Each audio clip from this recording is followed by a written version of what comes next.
Assalamualaikum warahmatullahi wabarakatuh. Izin memperkenalkan diri, nama saya Nashwa Adila Rosana dengan 3 NIM terakhir 196 dari kelas F.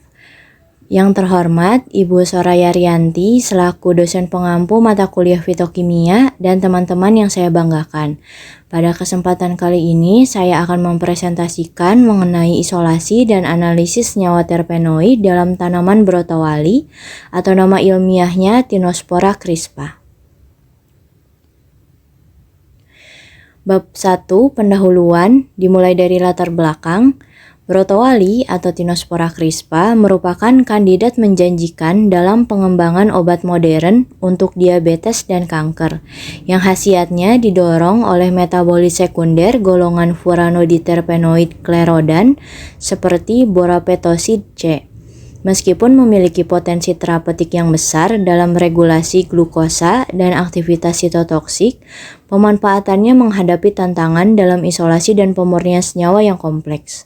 Oleh karena itu, diperlukan integrasi metodologi ekstraksi presisi dan teknik elusidasi struktur tingkat lanjut.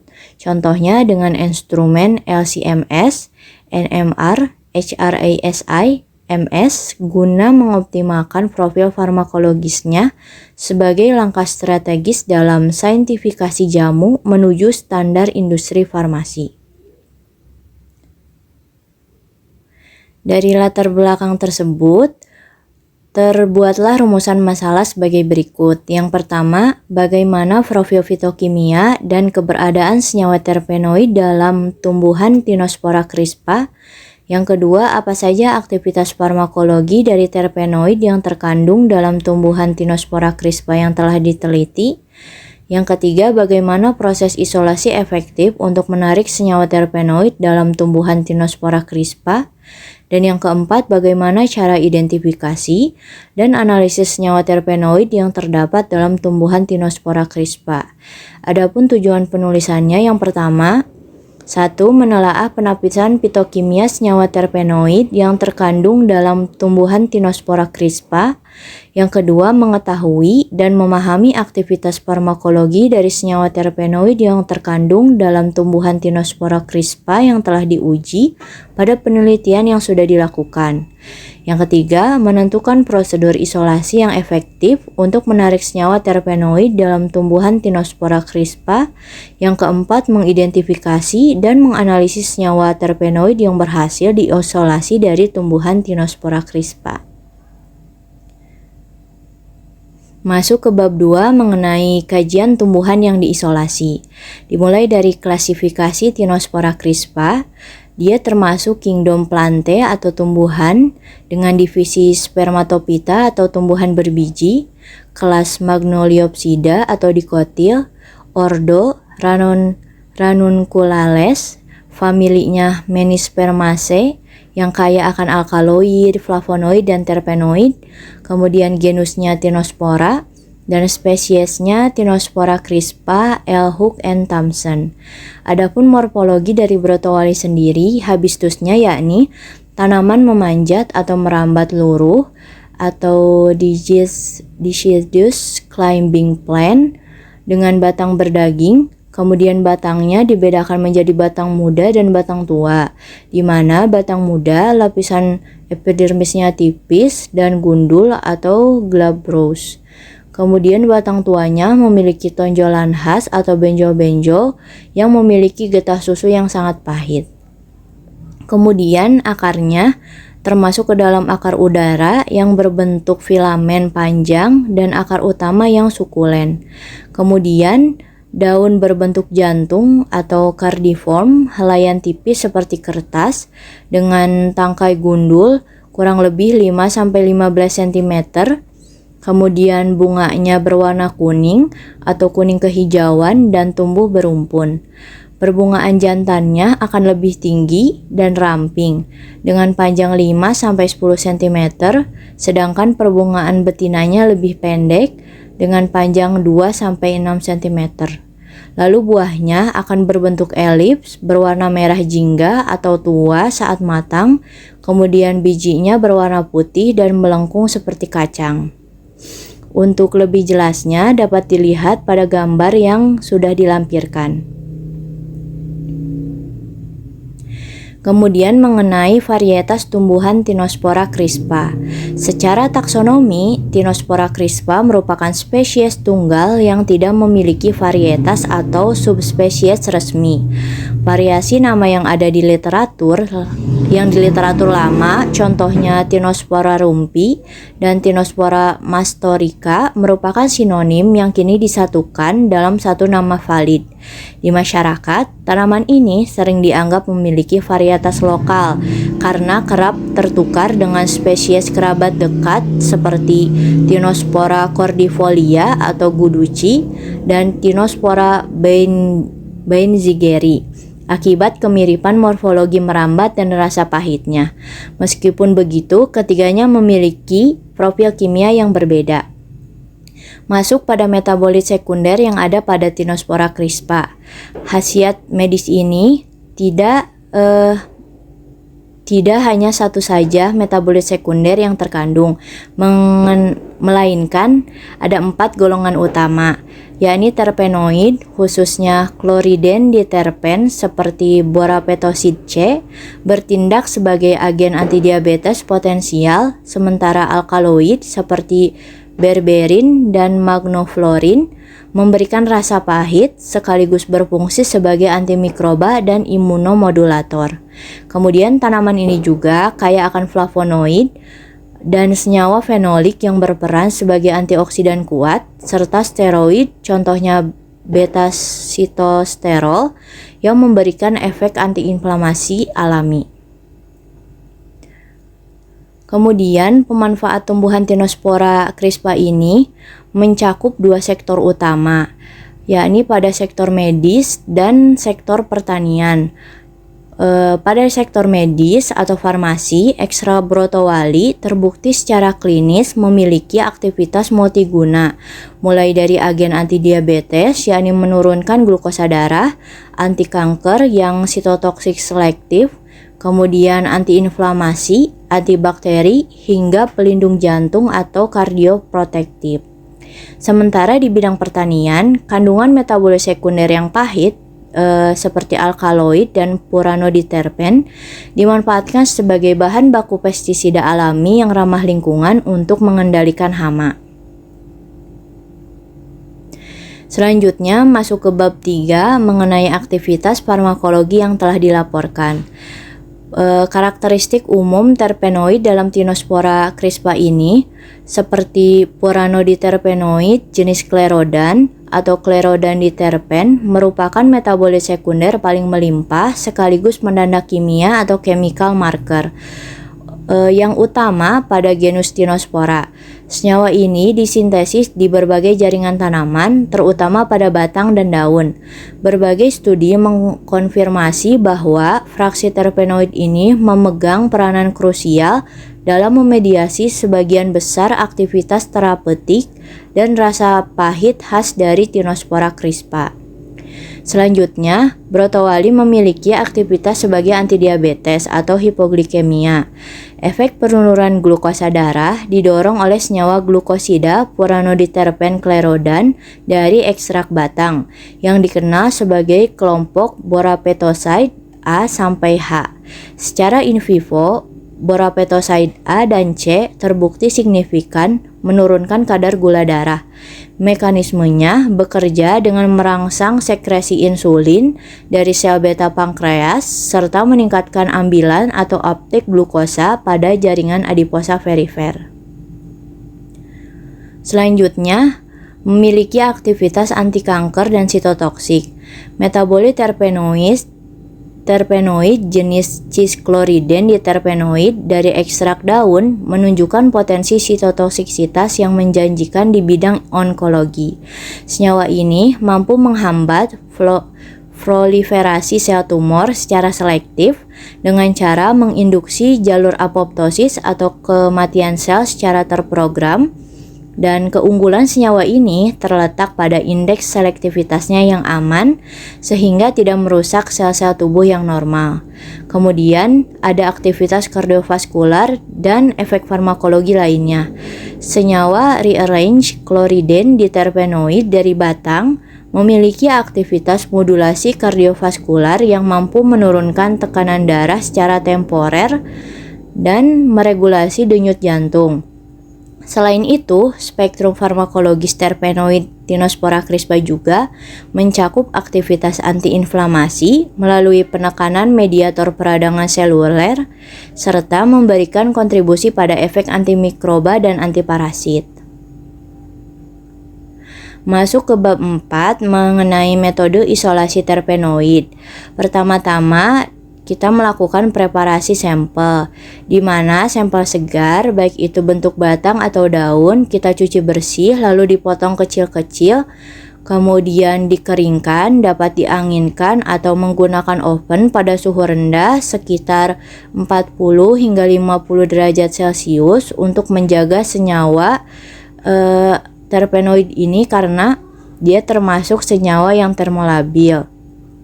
Kemudian setelah kering, digiling hingga menjadi serbuk simplicia untuk mengoptimalkan kontak dengan pelarut saat diekstraksi. Yang kedua, proses ekstraksi dapat menggunakan pelarut alkohol yaitu etanol atau metanol. Kemudian metodenya dapat menggunakan sokletasi dengan cara panas atau maserasi dengan cara dingin. Namun lebih direkomendasikan cara dingin untuk menghindari kerusakan struktur inti sklerodan akibat panas. Selanjutnya, ekstrak yang sudah kita dapatkan dapat disaring dan diuapkan dengan rotary evaporator dengan tekanan rendah pada suhu 40 derajat Celcius hingga menjadi ekstrak kental. Selanjutnya, fraksinasi ekstrak.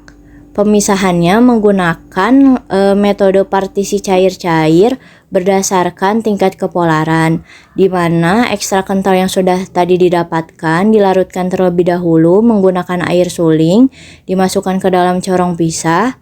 Selanjutnya dimasukkan N-heksan atau pelarut N-heksan atau kloroform dengan perbandingan tertentu sebagai pelarut nonpolarnya, kemudian dilakukan pemisahan.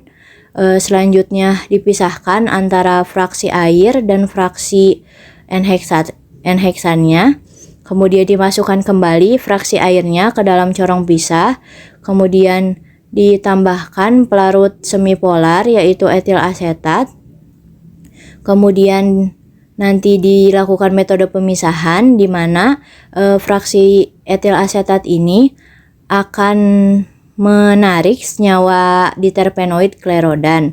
Kemudian setelah dipisahkan antara fraksi etil asetat dan fraksi air, dimasukkan kembali fraksi airnya ke corong pisah, lalu dimasukkan kembali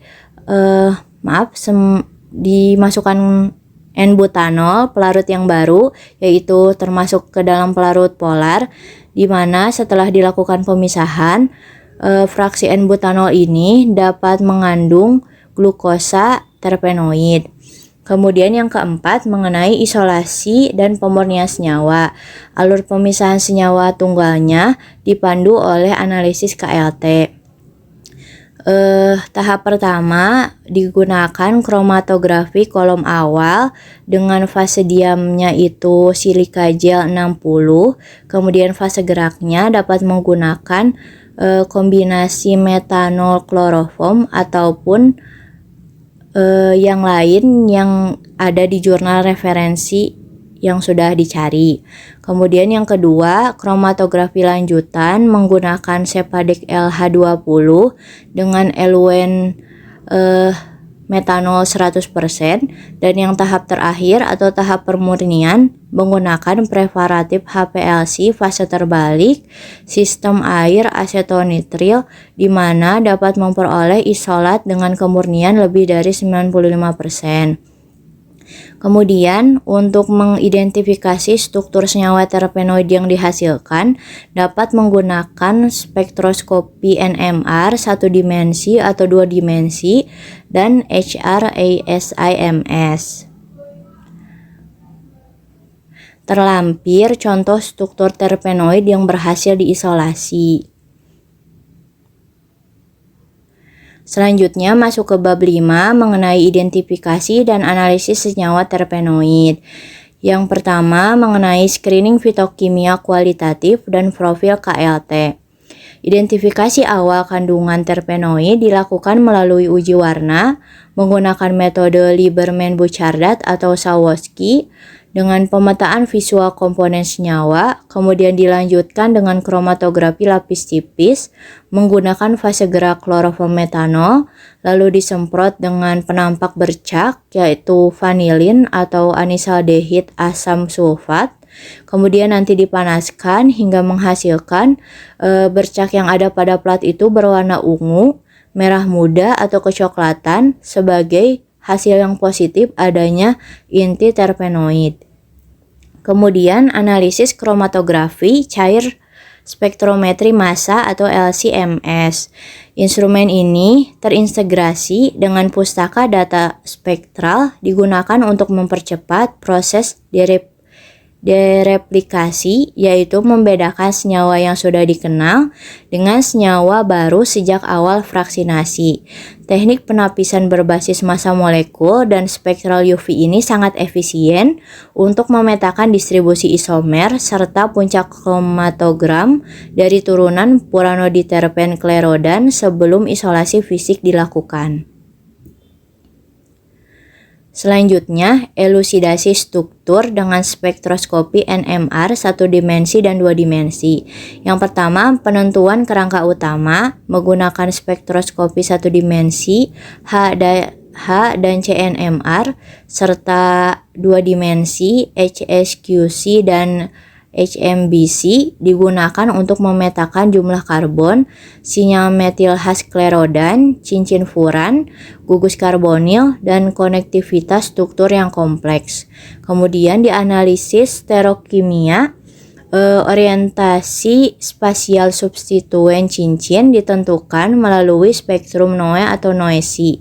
Teknik ini menjadi kunci utama dalam menetapkan jenis cis-sklerodan baru serta berhasil merevisi konfigurasi posisi C6 pada senyawa borapetosid C menjadi berorientasi alfa.